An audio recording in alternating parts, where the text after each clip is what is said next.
January 3rd, that magical moment when the holiday lights, or as my case, my little snowman and Santa, are still up, but the real world is already knocking at our doors and having expectations of what's next. And if you're starting the new year in a career transition, um, you're not behind, even though you will feel like it. You are actually ahead of everyone, still pretending that their resolutions are not are still intact. I'm sorry. Regularly, I screw mine up within the first 12 hours. So there you go.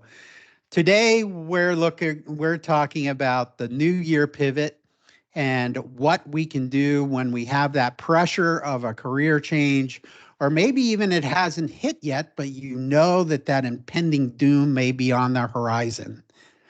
So let's go over to Bill. And Bill, what are your thoughts on the new year pivot? Yeah, well, first of all, Happy New Year to everybody.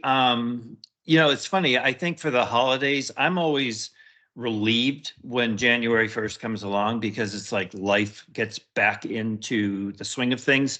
I love the holidays, Christmas, everything. Love the time off and things, but it kind of feels like a little bit of a holding pattern to me. So when we jump into the new year, I'm usually very motivated. So like everybody, lots of people, way too much food, everything's, kind of done. And now we're like, okay, now we got to start over again. And, you go to social media and people are making these like grandiose, in some cases, resolutions or even kind of proclaiming that they're a new person and things like that. But here's one of the things that I always like about January, and I'm not somebody who really likes winter, so I say this with that in mind. January to me, is the most powerful month to actually mentally start kind of reinventing yourself. So the clock kind of gets set back to zero. And I don't know, and we can talk about this a little bit later. I have always done this, as probably as long as I can remember. I write out goals, not resolutions, but goals that by the end of the year, I will be this weight, or I'll have this in my retirement, or this in my job, or whatever that is. And then I kind of look at it the night before New Year, and then I'll reset them for the new year. I think it's a good, and somebody taught me that, by the way. I didn't just dream it up. So I do think it's a great time to reset, rethink, because the reality of it is none of us know what's around the corner. It could be a job loss, it could be an economic situation, it could be a health challenge, it could be lots of different things. So I think jumping in with that mindset is really important. Burke, over to you. Agreed. Good. Well said, Bill. And Happy New Year, everyone, from Gearhart, Oregon. I have a different background, you might notice. I'm down at the beach for the new year. Great points. And Brian, you talked about coming into the holiday season, maybe having lost a job. We know people who that happened to. And welcome to the new year. You made it. I think that most of us go into the holidays. We've got family, we've got travel, we've got all the things. But if you're going through a transition, whether it's work or whether it's personal, it's not fun to suddenly see old cousin Billy who doesn't have a lot in common with you. So what does he want to talk about? Hey, how's the job? Hey, Bill, how's the job? Well, gee, now it's emotionally draining, as opposed to an uplifting, happy event. You're having the same questions over and over. How's the job? Or if it's a personal transition, gee, how's the wife? Well, it's not a fun situation because you're seeing people and family that you don't always see, that don't always know what's going on with you professionally or personally. And instead of being a happy event, it's just beating you down further. Well, what we're here to say is you made it through, and you made it through the interrogation, you made it through the holidays, and you need to look forward and look up. That's what Comeback Cast is about, because where we are in life, we've all gone through it. So congratulations, you're in the new year. Now's the time to start looking forward. And I think you're spot on, Burke. Thank you for that. And thank you, Bill. The critical factor is building momentum in moving forward, as you stated, Burke. And that is what January provides us the opportunity to do. Bill, what it provides by writing things down, writing down those goals. When I find myself in January and writing down those goals, especially when I'm going through a transition or I know a transition may be coming, is making both my short-term goals and my long-term goals is and also potentially contingencies, right? So depending on, let's go with the person that has already been told they're making a change, they're in the career pivot, and they need to, in these dog days of winter, try to adjust. Now, the one advantage to it happening early in January, and why we stated before that you're actually ahead, is that you do have a jump on those companies that waited to make moves till Q1. And also you have plenty of companies that forever have used Q1 as their time because it's a brand new budget year where the hiring may potentially increase, job changes regularly happen, people submitted resignations, prior to the holidays or are submitting resignations. So there's unexpected job openings, those kinds of things. And that's where we've got to be sure that when we're in that mindset that we're doing planning around that and not just isolating on how crappy we may feel, especially if we look out at the weather and the weather is poor, right? In my case, Bill, since I live in Florida, the winter is actually the best time of the year. So we're in the opposite. I'm finally not sweating every single time I walk outside. But yes, it can be depressing. The only aspect is it gets dark very, very early. So let's move over and get your feedback on that, Bill. No, I think it's great. And, one of the things when you think about a goal, in my opinion, the goal should not necessarily be the only thing. It's kind of the process on how you get there. So, for example, if you're trying to lose weight or you're trying to, create a new habit, think about what that looks like 2, 3, 5, 6 months from now, or maybe even a couple of years.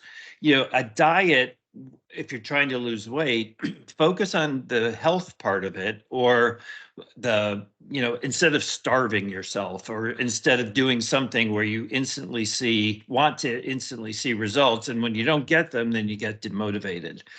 So I always like to say, I like the term resolution because I've been hearing it since I was a kid, but to me, it's like more about building a new rhythm, a new habit. And you don't have to do 20 of them at once. You can start with one and just say, okay, in January, I'm going to really focus on getting X amount of hours of sleep per night, or whatever it is.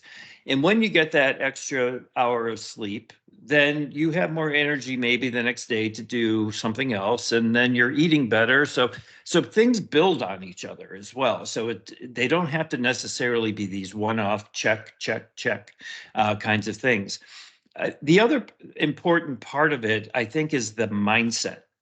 If, for example, I'm looking at, maybe a physical goal. I want to be blah, blah, blah, blah, whatever, a bodybuilder or something.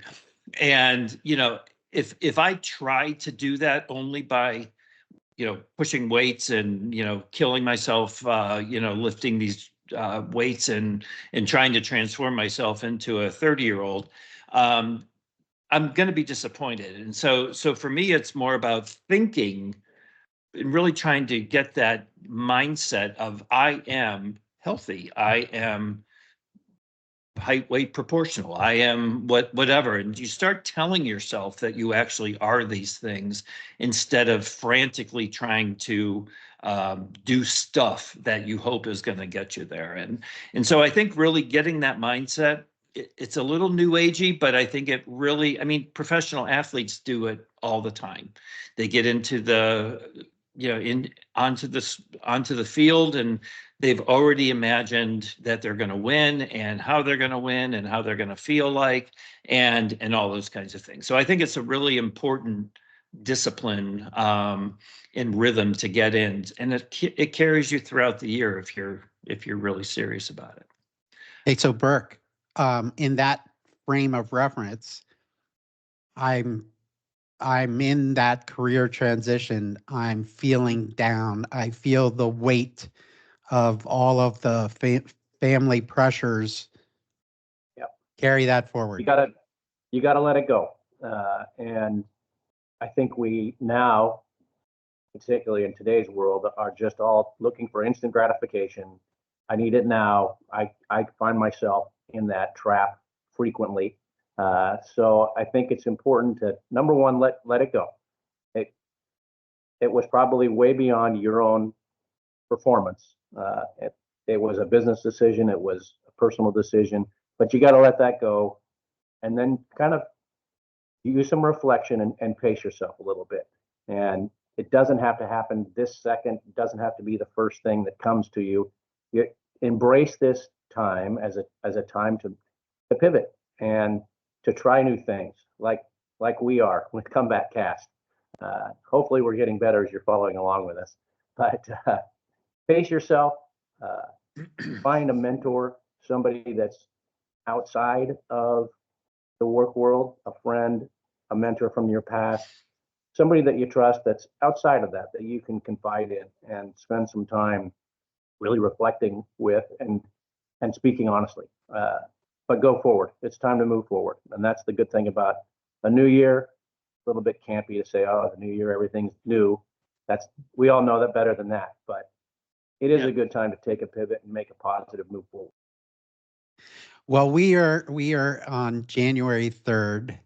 It is only 3 days into the new year. And Burke, I don't believe, and hopefully we are getting better. We always do. Every time we do something, we get better. It may not be noticeable, but you get better every time you do it. And to our audience, your comeback story is kicking off right now. And this year is the year that we all will stop apologizing for what we have done or the pivot that we're about to make. And we're going to move forward and make those pivots. And we are going to make our New Year transition a fantastic New Year. And the only way that happens is, to Bill's point, visualizing, to your point, Burke, letting it go. And I would love to hear from the audience in the comments below. What is your transition story, and how are you going to handle it? Give us your feedback. And we also are interested in speaking to you further about those plans and how we might be able to help. Feel free to check us out on Substack and on our website. And we look forward to seeing you again next week. Thanks, everybody. Happy New Year. Happy New Year.